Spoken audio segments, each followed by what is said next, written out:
नमस्कार दोस्तों, स्वागत है आपके अपने channel post matric scholarship in Bihar. जैसा कि मैंने आपको पहले ही बताया था कि पोस्ट मैट्रिक क्या है, पोस्ट मैट्रिक किसके लिए है।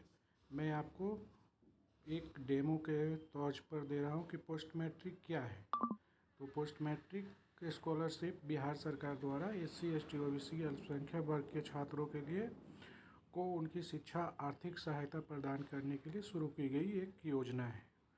अब मुख्य विशेषताएं तो आपको पता ही है कि SC ST OBC अल्पसंख्यक के छात्रों के लिए ट्यूशन फीस अन्य शैक्षणिक शुल्क की प्रतिपूर्ति की जाती है। ऑनलाइन आवेदन की सुविधा है। पारदर्शी और समय पर छात्रवृत्ति वितरण है। छात्रों को उच्च शिक्षा जारी रखने में आर्थिक सहायता प्राप्त होती है। पोस्ट मैट्रिक स्कॉलरशिप का मुख्य विशेषता ये है और उसमें लाभ किसके हैं। तो लाभ में आप जान रहे हैं कि उच्च शिक्षा को बढ़ावा देना, शैक्षणिक प्रगति को बढ़ावा देना, आर्थिक बोझ कम करने की सहायता, सपनों और करियर लक्ष्यों को प्राप्त करने में मदद मिलती है। अब पात्रता का बात करें तो बिहार का स्थायी निवासी होना अनिवार्य है। मान्यता प्राप्त संस्थान से आपको पोस्ट मैट्रिक के लिए आपको करना पड़ेगा, जो कि आप पाठ्यक्रम में नामांकित होंगे। निर्धारित आयु सीमा होनी चाहिए। संबंधित जाति वर्ग प्रमाण पत्र उपलब्ध होना चाहिए। जैसे योजना का मुख्य लाभ तो आपको बताया ही मैंने आपको, तो उसी तरह से है। ट्यूशन फी एवं अन्य शैक्षणिक शुल्क की प्रतिपूर्ति होती है। ऑनलाइन आवेदन की सुविधा है। पारदर्शी प्रक्रिया एवं समय पर छात्रवृत्ति का वितरण होता है। छात्रों को शिक्षा जारी रखने के में आर्थिक सहायता प्रदान करते हैं। तो पोस्ट मैट्रिक स्कॉलरशिप के मुख्य योजना और मुख्य लाभ यही है।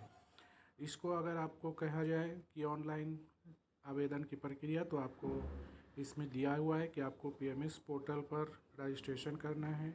उसके बाद आप लॉगिन करेंगे, आवेदन फॉर्म भरेंगे, आवश्यक दस्तावेज को अपलोड करना होगा और उसके बाद आप फाइनलाइज्ड करके उसका एक प्रिंट आउट ले लेंगे। दूसरी चीज़ है कि आपके पास क्या क्या होना चाहिए। आवश्यक दस्तावेज में भी मैंने आपको एक दे दिया है, जिसमें कि आधार, निवास, जाति प्रमाण पत्र, आय प्रमाण पत्र, bank passbook, passport size photo और जिस क्लास में पढ़ रहे हैं उस क्लास का फी रिसीट बहुत इम्पॉर्टेंट है। और ये प्रवेश रसीद बहुत इम्पॉर्टेंट होता है कि आप जिस ईयर में हैं, जिस वर्ग में पढ़ रहे हैं, उसी वर्ग और उसी ईयर का फी रिसीट होना चाहिए, ताकि आपको रिजेक्ट का सामना नहीं करना पड़े। अन्यथा आपका फी रिसीट के वजह से आपका रिजेक्ट हो सकता है, डिफेक्टिव किया जा सकता है। दूसरी चीज़ है कि आप जब भरते हैं, आवेदन जब फिलअप करते हैं, उसमें आप लोग से पिछली परीक्षा का अंक पत्र या सर्टिफिकेट मांगा जाता है। डैट मीन्स कि आप अगर ग्रेजुएशन फर्स्ट ईयर में हैं तो आप इंटर पास का सर्टिफिकेट या मार्कशीट लगाएंगे, लेकिन अगर आप ग्रेजुएशन सेकेंड ईयर में हो गए तो आपको ग्रेजुएशन फर्स्ट ईयर का मार्कशीट लगाना चाहिए, ताकि आपको ये पता चले कि आप प्रीवियस ईयर में आप ग्रेजुएशन फर्स्ट ईयर पास कर चुके हैं।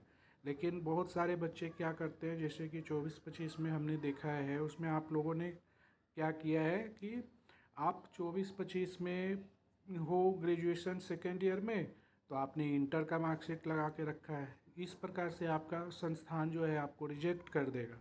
तो काइंडली इस चीज़ का ख्याल रखना चाहिए कि आप किस क्लास में पढ़ रहे हो, उसी का पिछली परीक्षा जो आपने पास किया है उसका आपको सर्टिफिकेट लगाना चाहिए।